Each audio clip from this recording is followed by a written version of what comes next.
So it's talking to outer space right now.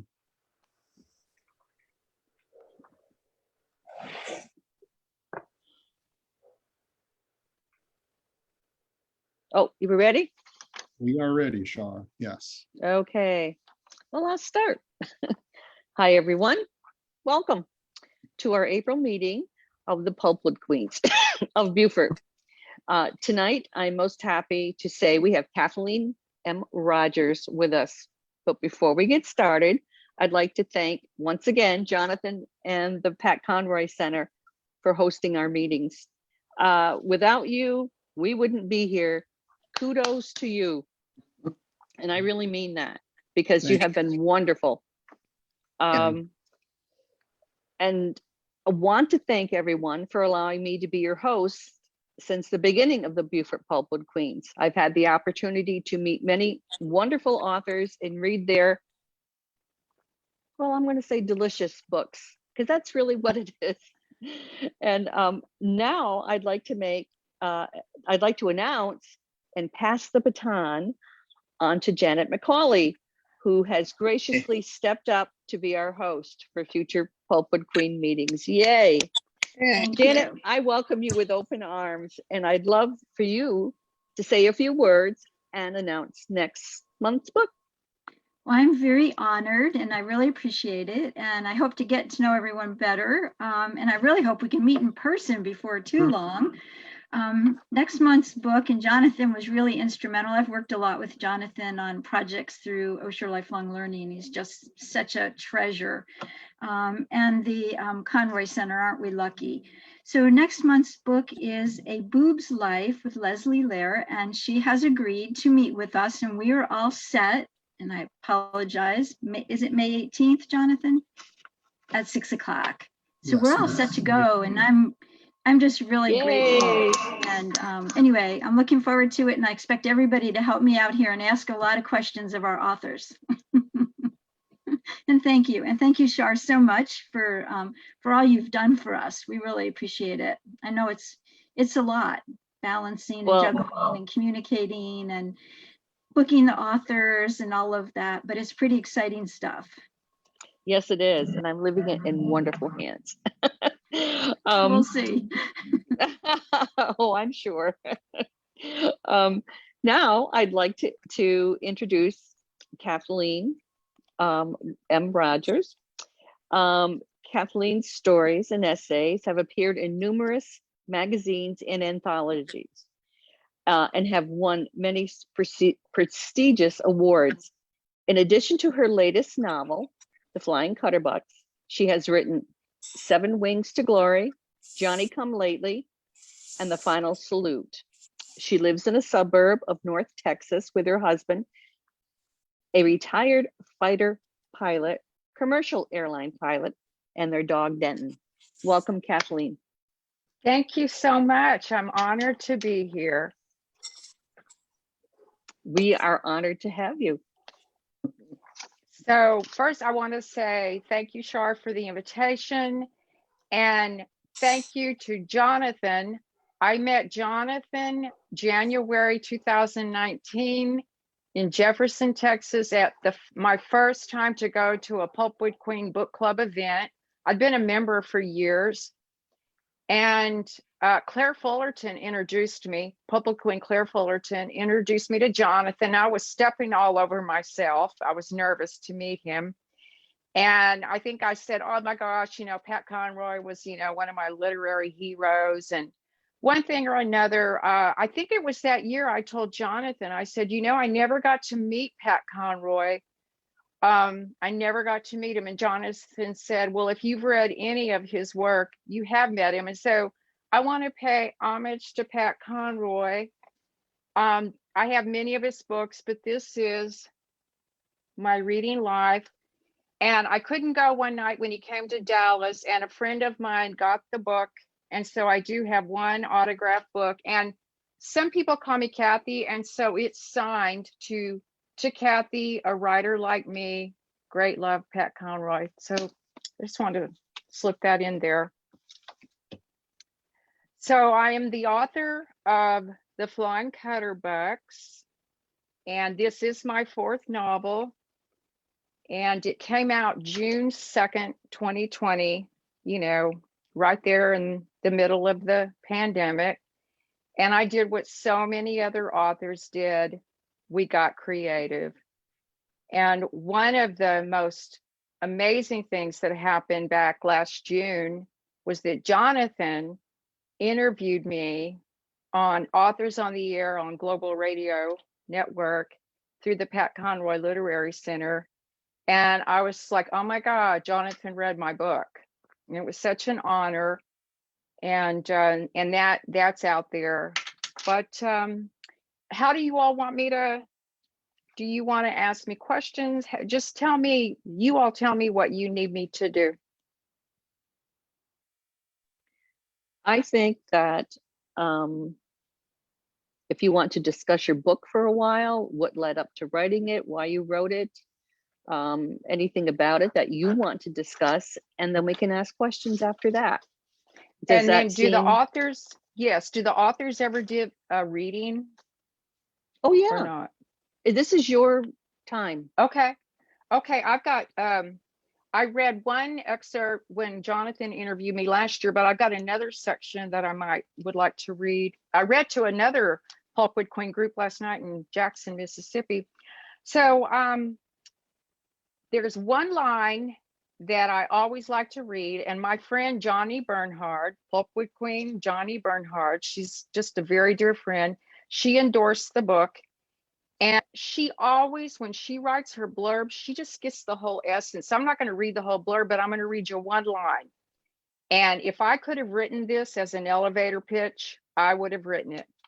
So, when national politics triggers a buried family secret, the Cutterbuck women do what they do best, persevere. So that was Johnny Bernhard shared that. And then when the announcement went out in Publishers Marketplace, you know, months before the book came out, my publisher, Wyatt McKenzie, said the Flying Cutterbucks was pitched as a serving of fried green tomatoes set against the backdrop of presidential elections for the Me Too and She Persists generation. So the Flying Cutterbucks, the one thing it has in common with all of my novels is that I have always written in some way about military families. I've always wanted to put military families to the forefront. I'm an old military wife. I became a military mama, didn't really want to become a military mama, but I didn't have a choice because my youngest son was 22. And he's gone to war. My husband's gone into harm's way. So I've lived that. And I have many friends, sadly, who are Gold Star, are members of Gold Star families. I'm a Blue Star mama. My son came back alive. And so the one thing I'd never written about in any of my novels, I'd never written about MIAs. I'd written about Gold Star families, but they were usually friends of the families.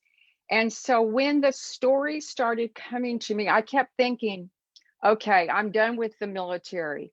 I want to write a fourth novel and I'm not going to have any military in it. You know, the first article I ever sold to Family Circle magazine had a military theme because they bought the reprint rights from Military Times when I did a big cover story. But, you know, I was going to write about strong women, and I wanted to set a novel in my birth state, which is New Mexico.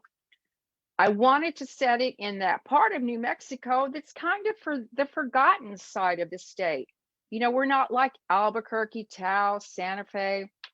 We're more like West Texas because the Texas state line is right there. And yes, I married a Texan, so I'm not, you know, talking down to Texas, and I've lived in Texas for almost 30 years.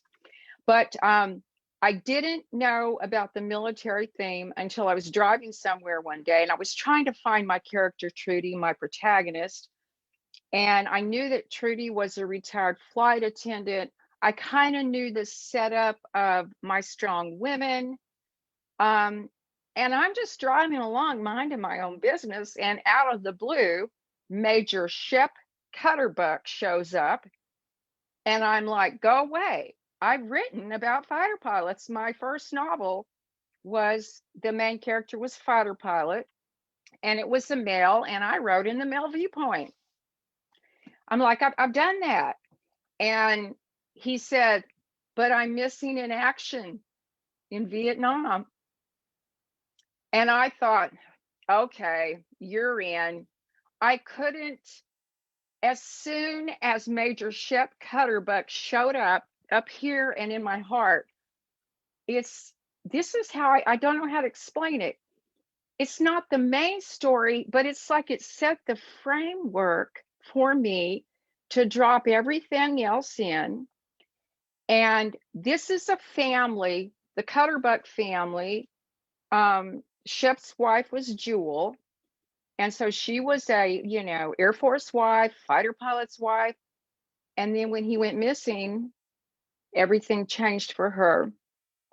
I just wanted to write about a family that understands sacrifice. And I don't want to get too far into anything political, but I will just say this. If anyone that's read the opening, you know that I said it, that it opens on October 7th, 2016, when a candidate was shown on national television bragging about, groping women without their consent. And something in me as a woman got to me. And then just certain things about the military. And I couldn't, the harder I resisted the story, the stronger it came back. I had just signed with my agent, Diane Nine. She's based in DC. I signed with her late January 2017. All she had was a 1-paragraph premise based on what I originally thought was these 4 strong women. And, there's a guy named Dub who dies kind of mysteriously. And that I didn't have anything else. And when we had our initial phone chat, I said, my heart was racing. I said, well, I'd actually like to open the book up this way. And she said, oh, go for it. And so this story evolved. I'm not an outliner, but I always kind of know the ending. I usually write the opening, and I always have an idea. I have notes everywhere. My process is messy. I never write a draft straight through. I'm like a wheel. Dana, I listened to your interview where you were interviewed, and I thought, oh my gosh, your process kind of reminded me of mine, but I use the term a wheel. So I don't really write, I rewrite. I mean, I'm always rewriting. I rewrite books. I write, rewrite. But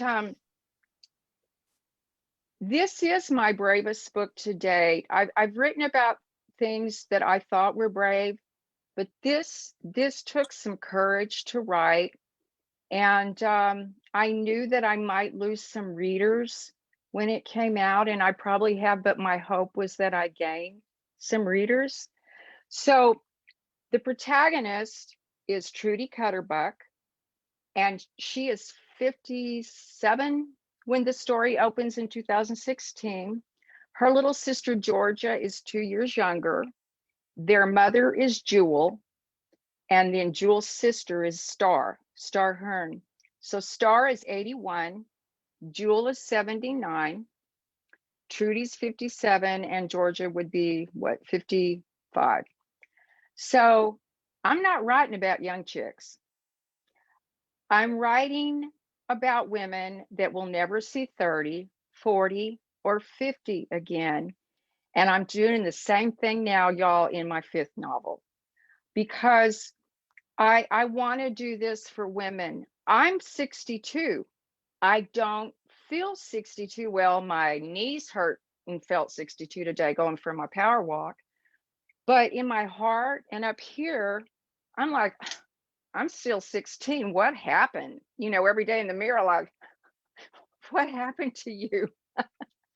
But I think I want to give women a voice.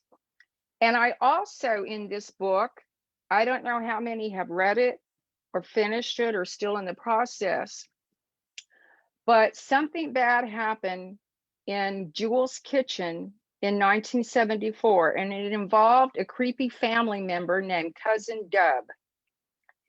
And the incident involved Aunt Star, who was still a nurse at the time, and Trudy, who was almost 15, and Georgia, who was about 13. Their mother, Jewel, was away. She was off recuperating. And their dad was missing in action for 2 years, and they'd lost a little brother to a brain tumor. And this dark thing happened, and that's the buried family secret. And Aunt Star in the story she's an old activist. She's the family caregiver, the caretaker, the keeper, and the protector of her two nieces. And once Aunt Star started coming to me, she helped me find my courage as an author to just continue. And then I always say the stories about 4 strong women, but I always leave out Lupe Boleyn. Lupe's our 5th strong woman. She's just not a family member. Lupe owns Lupe's Diner, and she is an activist. She's Latina, and she left Pardon, New Mexico years ago, went off to college, graduated from Yale, has 2 degrees. But when her grandmother Guadalupe passed, Lupe came back to take over the family business. And Lupe's Diner is a place in this small, dusty town in eastern New Mexico where people can come. It doesn't matter what you look like, what color your skin is, what your sexual orientation, or what you believe. You come to Lupe's, you come for more than food. You come for community and acceptance. And that was important to me. So I've had a lot of people say, when I first started posting about the book last year before it came out, I had one guy send me a note and say, "What's a Cutterbuck? What's a Cutterbuck?" And I'm like, well, you'll just have to read the book and find out. So the Cutterbucks, of course, is their last name. And then people say, well, what does the title mean? So I decided in chapter 4, called Graffiti and Graves, this is where the reader finds out where the title comes from. And do you all mind if I give a short reading? Okay, how are we doing on time? You're doing fine. Okay. Just great. So please interrupt me anytime, because my nickname's Chatty Kathy. Okay, so I'll just set it up briefly. This is 2016. It's in the fall. And Trudy, when she's returned to Pardon, New Mexico, after she retired from Southwest Airlines in Dallas, took an early retirement, she bought herself a brand new silver Camaro because Daddy, Shep Cutterbuck, drove a '69 silver Camaro when they were kids, when Trudy and Georgia were kids. Mama drove a station wagon. And so Trudy, she was very close to her dad, so she's got a brand new Camaro. She takes Jewel, and they're out on a ride. And remember, eastern New Mexico, West Texas, if you've ever traveled there, it's flat and agriculture. So Trudy's driving, Jewel's in the passenger seat. The road was as narrow as she remembered, no shoulder on either side. The bar ditches were full of ironweed and Russian thistle that would dry up and become tumbleweeds by winter. Off to her left, a plume of dust rose in the air from a combine harvesting a field of sorghum. Was the farmer happy working in his field? What if the farmer was a woman? Trudy had never given it much thought until now. A brown field barren of nothing but dirt and weeds flashed by on their right, a field allowed to go fallow. There were no other cars in sight. A quick scan at her gauges, then Trudy bore down on the gas pedal and the Camaro accelerated. Her mother slid the passenger window down again and whooped and hollered like a teenager. Trudy couldn't remember the last time her mother looked so happy. Faster, Shep, faster, Jewel yodeled over the blast of cold air that gushed through the open window. Her eyes brimmed with happy tears. How fast do you want to go? Focusing on the ribbon of blacktop in front of them, Trudy floored it. Who was she to correct her mother in that fleeting moment when Jewel had slipped through a time warp? Supersonic, Jewel yelled back, the mirth in her voice causing Trudy's heart to swell. Zooming by a field of fat pumpkins and ready for harvest, Trudy took her gaze off the road long enough to see rivulets of emotion running along the ridges of Jewel's cheekbones like raindrops on the hood of a car. The decades fell behind them, and Trudy had become daddy in the driver's seat, and Jewel was 50 years younger, and they raced along in Shep's '69 Chevy Camaro. Jewel squealed with glee. They zipped past fields of corn and cotton and winter wheat. A blue commuter plane rolled down the runway and lifted off as they passed the municipal airport. The plane passed right overhead, and Jewel waved as if the pilots and passengers could see them below. We're the flying Cutterbucks, Trudy yelled over the sound of the wind whipping her hair around. Jewel's hair stayed in place under her knit cap. Her mother turned, her mouth opened in a big O. You remember. Of course, Trudy thought. Some things you never forget. On family outings when she was young, they'd pile into Mama's station wagon, Daddy behind the wheel, Mama riding shotgun. He'd say, "This is your captain speaking. Ready for takeoff?" And Trudy and Georgia would hang halfway out the windows and flap their arms like jet wings. Bogey would climb on one of the girls' laps and stick a pudgy hand out the window and bellow in his little boy voice, "Ready, set, go." We're the flying Cutterbucks, Daddy announced into the shiny cigarette lighter he'd pulled from the dashboard, pretending it was a microphone. Sit back and enjoy the ride. For a few blessed seconds, Trudy's nuclear family was intact. Can you believe we didn't wear seatbelts back then? Jewel hit the power button and the window rolled up, and some of the magic faded. Trudy eased up on the gas as the image of a station wagon full of people singing 99 bottles of beer on the wall disappeared into the past.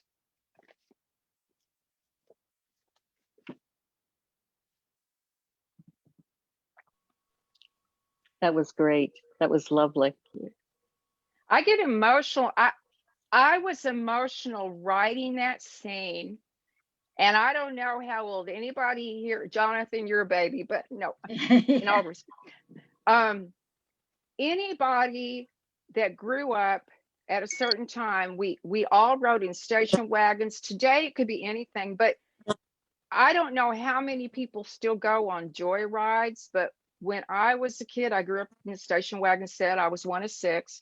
You know, we'd roll the window down and our arms would go out, and you know, whoever got the window seat. And that's kind of what I relived when I wrote that. And it's just, and I wanted to capture, in that scene, I tried to capture many things. I tried to capture what they're, you know, we're the flying Cutterbucks. And I tried to give the reader some little bit of Shep, because Shep is gone. But I tried to do it through memories of us knowing Shep, even though he's not on stage, if you will.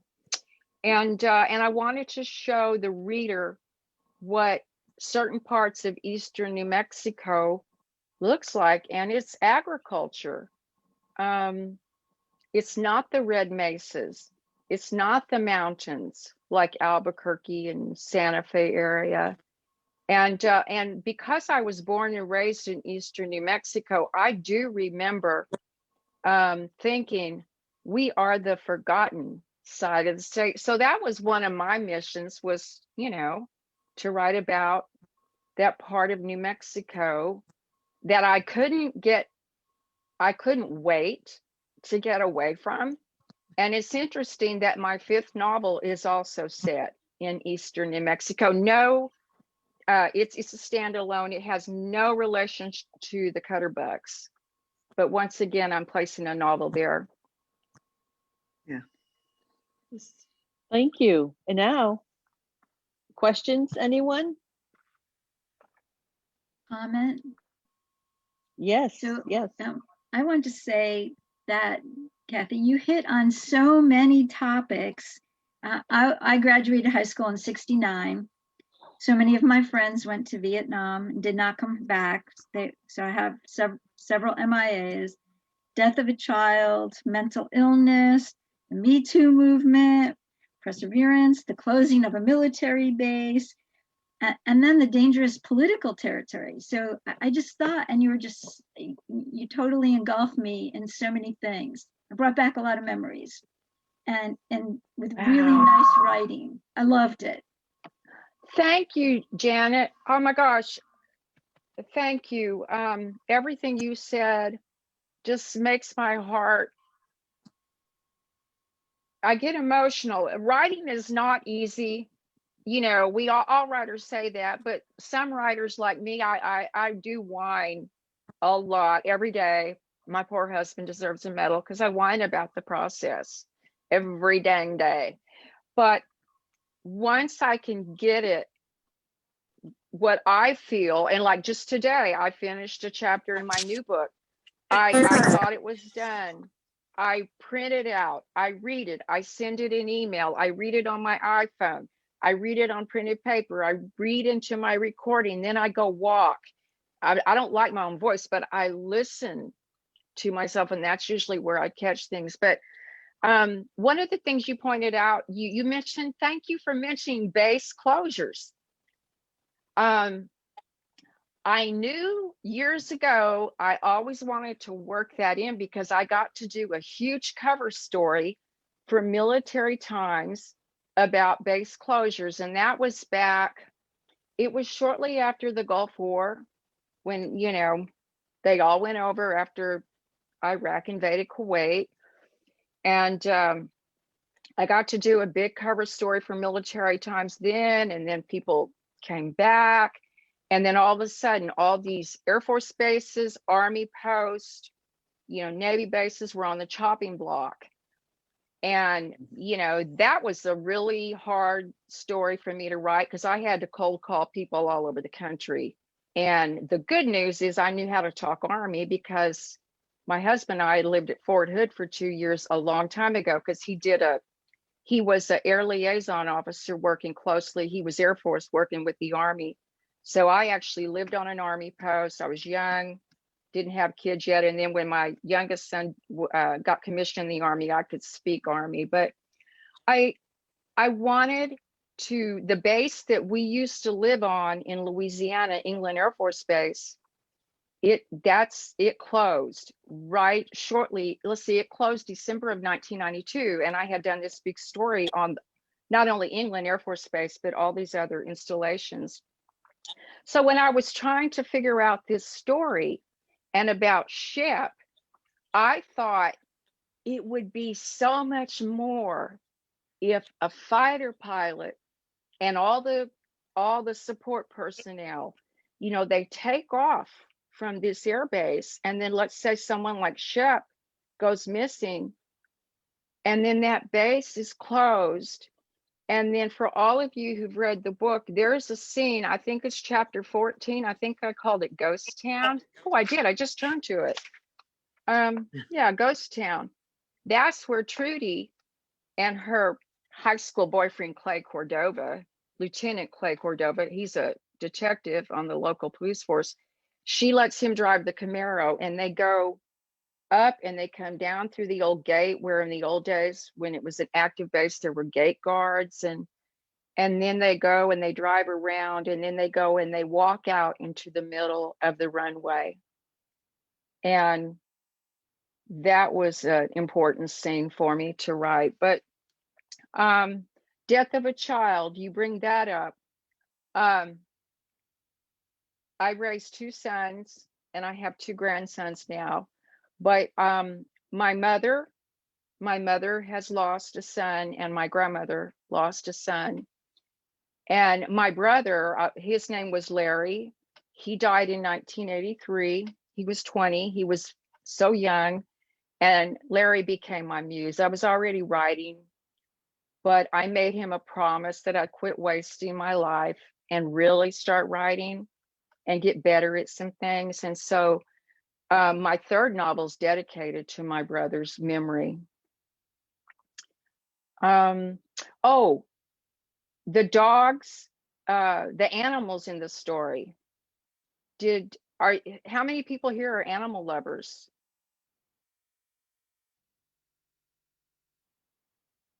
Jonathan, I know you are. The animals just show up. And when an animal shows up in my story, whether it's a bird, there was a cardinal in Johnny Come Lately and 7 Wings to Glory. That's a series. And that's how I incorporate magical realism. So there was a special bird in those books. And then when Zia showed up, I knew that this is a big yellow dog. Zia kind of helped me find my way through the story too, because Zia, for anybody who's finished the book, if you really think about Zia, did Zia just sort of wander to the Cutterbucks' house and happen to be laying under the big flagpole where the MIA sign is, and the New Mexico flag with the Zia symbol? And for all of you, so I have this is the New Mexico flag, which is the Zia symbol, which is a sun symbol. So the yellow background and the red Zia.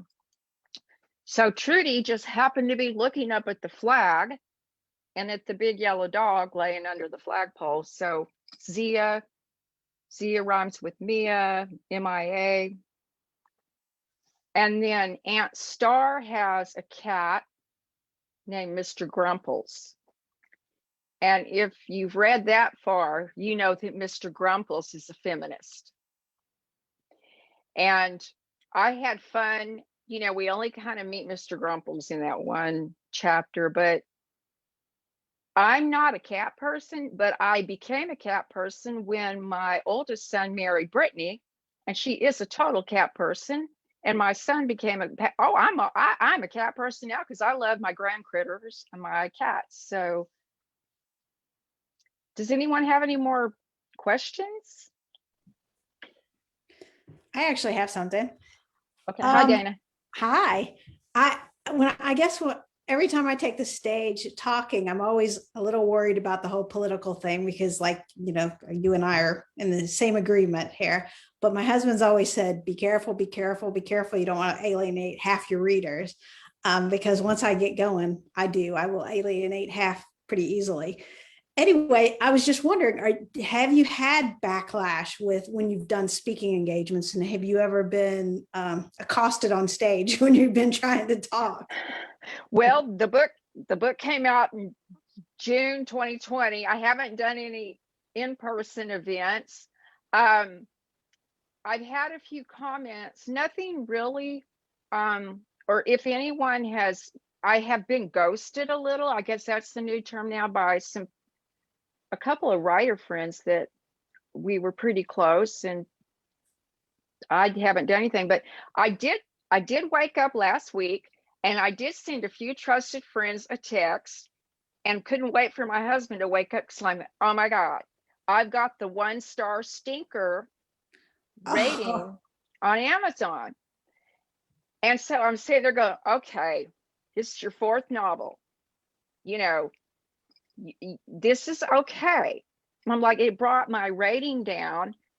And so then I send a note to my agent, to Diane, you know, just ignore it. And then I sat there over my coffee and I finally thought, wait a minute, this is actually a beautiful thing. It makes me legitimate. You know, I didn't pay anybody to put the 5-star and 4-star reviews. I have 1 3-star, not just a rating, but a review.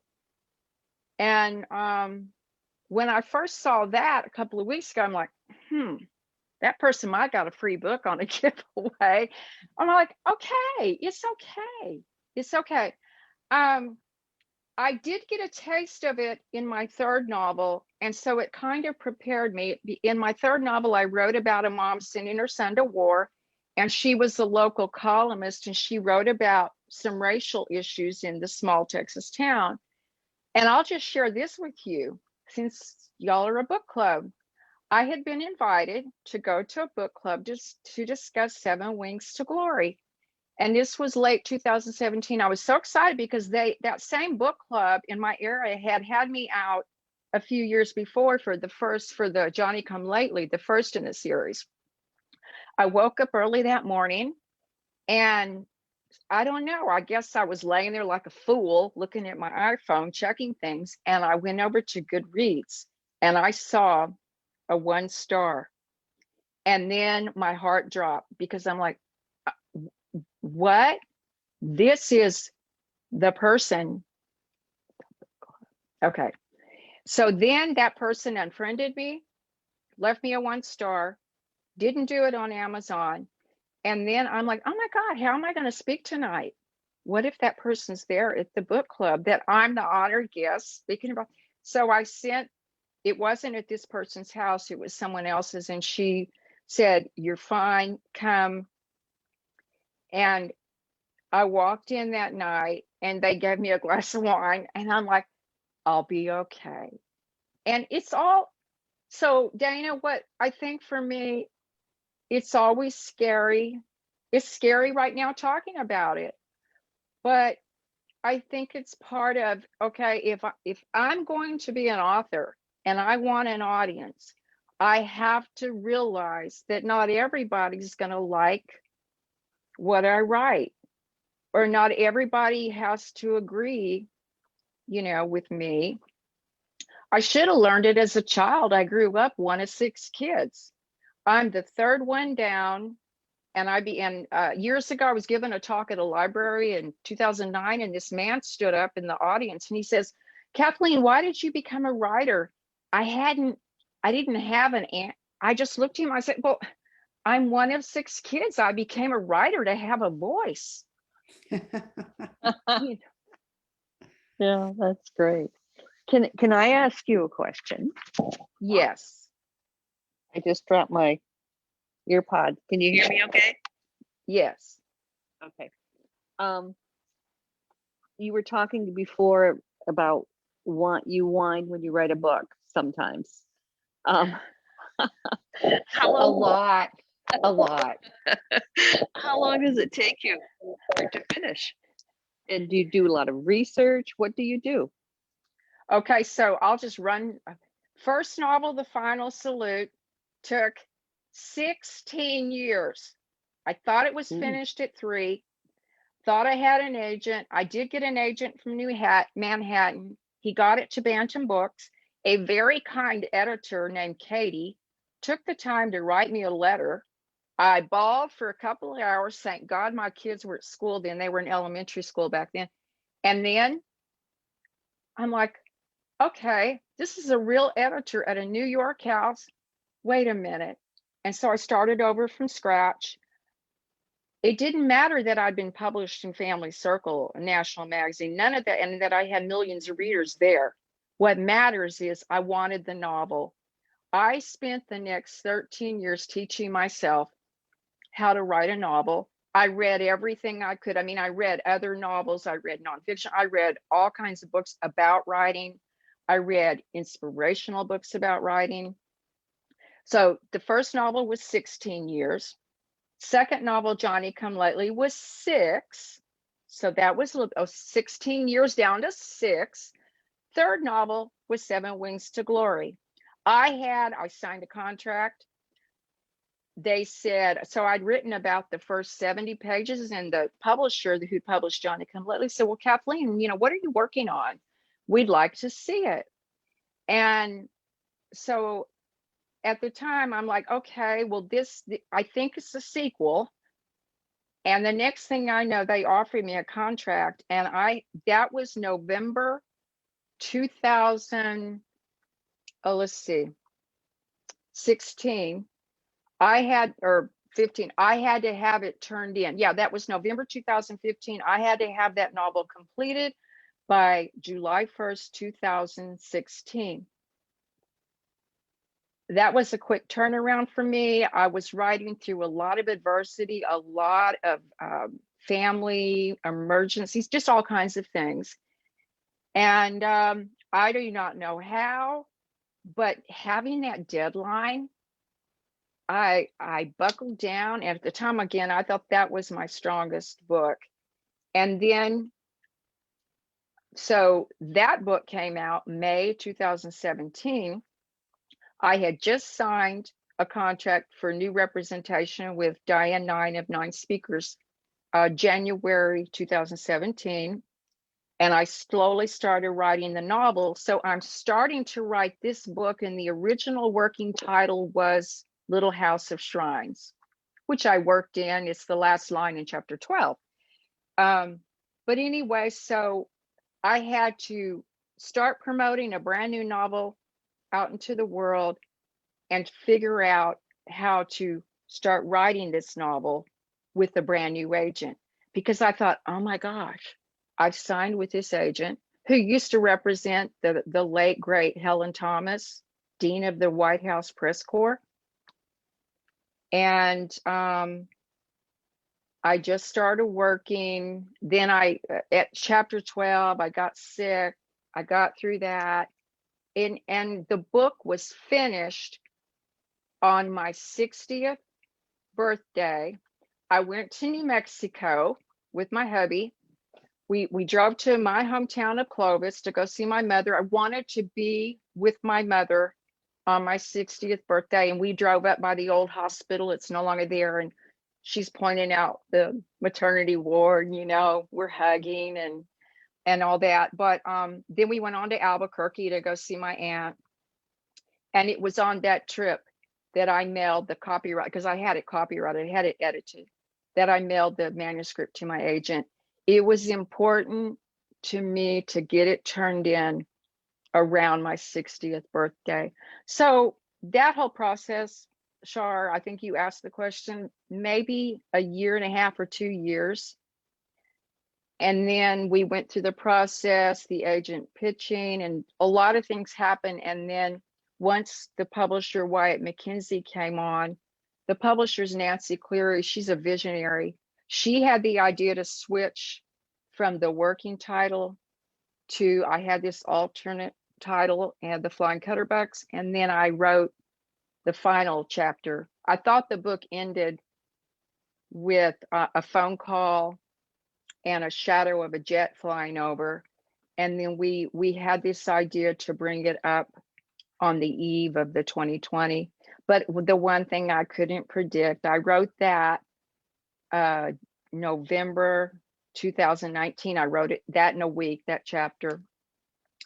I could not predict the pandemic. So anyone that's read to the end of the book, people may be standing around this place holding hands and no one's wearing masks, but hey. I'm about 11 chapters in now with my new novel. I'm very excited about it. There is no military in this novel. There is not. It's about 5 little girls. So there's past scenes that took place in the 60s, 70s, and then there's present tense scenes that take place in 2017. But it's about 5 girls who formed a secret club, and awful thing happened and they broke up. And then the chapters in the present time are 4 women are left. So, and just the other day, my husband's like, I'm like, I'm not writing about a lot of issues in this one. I'm driven by social issues. And then of course he says, you do not have to feel obligated to write about the military. So. Does anyone have a comment or any questions? Ask me anything. Okay, go ahead, Okay. Rosemary. Unmute yourself. You're muted, Rosemary. Okay, I see. There you go. Yeah, I wanted to say I really enjoyed that passage that you read, and Thank then you. when I read about in the car. I mean, I was one of 9 and the station wagon, and but I really what I liked about it the most is that in terms of the loss. I mean, you were making him where then you're building it.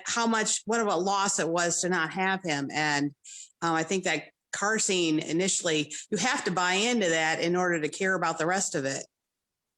So I really liked that. It was great. Yes, I appreciate it. Thank you. Thank you, Rosemary. You know what? I'm driven by loss. I try to incorporate dark humor in all of my novels, but there's usually I write about heavy subjects and there's always loss. I've had a lot of loss in my family. I mean, every family has, but I've lost a lot of friends. I've lost a lot of family members. I've had some that died young. The first time it really hit me, I was in 9th grade and I had an uncle, my Uncle George. He was a young attorney. He died at the age of 30. He was at his law practice. He had left Albuquerque and come back to Clovis, to our hometown, because he grew up there. He was my mother's baby brother. And he was at his desk on a Friday afternoon. I heard the sirens at my junior high because I was walking between, I had this thing where I could, like a teacher's helper, and you could leave one wing of the building and take passes so you didn't have to sit in a desk all day. So I was outside walking from one wing to the next, and I heard sirens in my hometown. You can hear that. And then he died early on a Sunday morning. So I bring George up, my Uncle George, to say, it's those things. And then my parents divorced when I was in high school. And then just so many tragedies. I had a lot of friends that died. I had one of my friends that I'd known since 1st grade. Her name was Terry. She got killed in a very tragic motorcycle wreck. She had the wreck that summer of our between junior senior year. And then she passed. And I remember half the senior class, we went to her funeral. And so what I'm trying to say is it's those kinds of things that stay with me. And even though I may set up a whole different scenario, I really do write about loss a lot. And I try to bring in hope,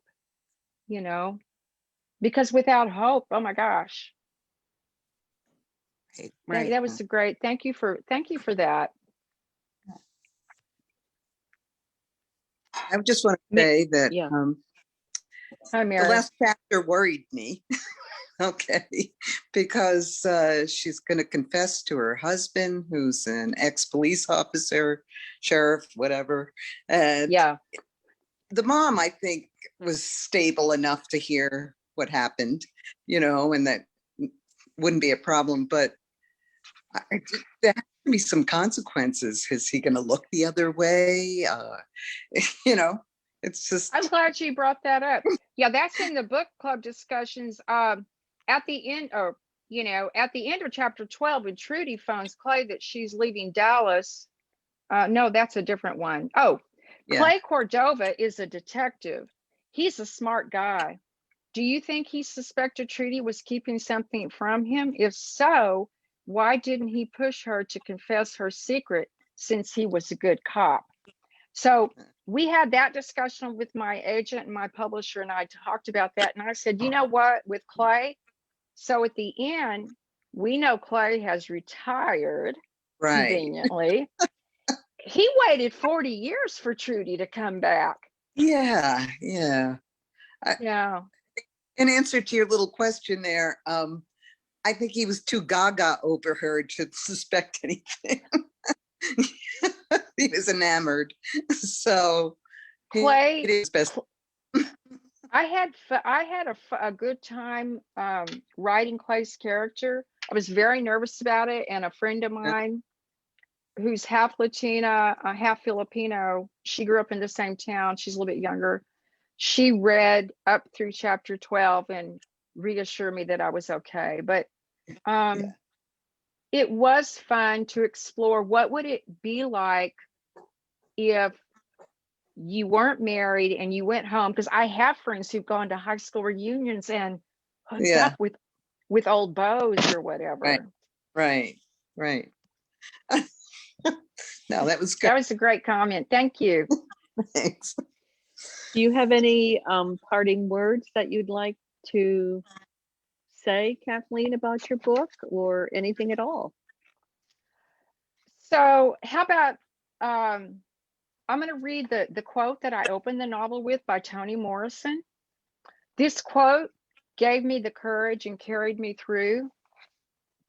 This is precisely the time when artists go to work. There is no time for despair, no place for self-pity, no need for silence, no room for fear. We speak, we write, we do language. That is how civilizations heal. And that's Toni Morrison from No Place for Self-Pity, No Room for Fear, The Nation, March 23rd, 2015. That's good. Thank you so much. Thank you so much.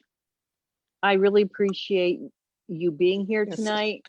And on behalf of all of us, it was a pleasure. Thank you so Thank you. much. Thank you. Thanks for your bravery. Yes, Yeah. yes. very brave. And keep on writing. Thank you. Thank you. Stay Good night. brave.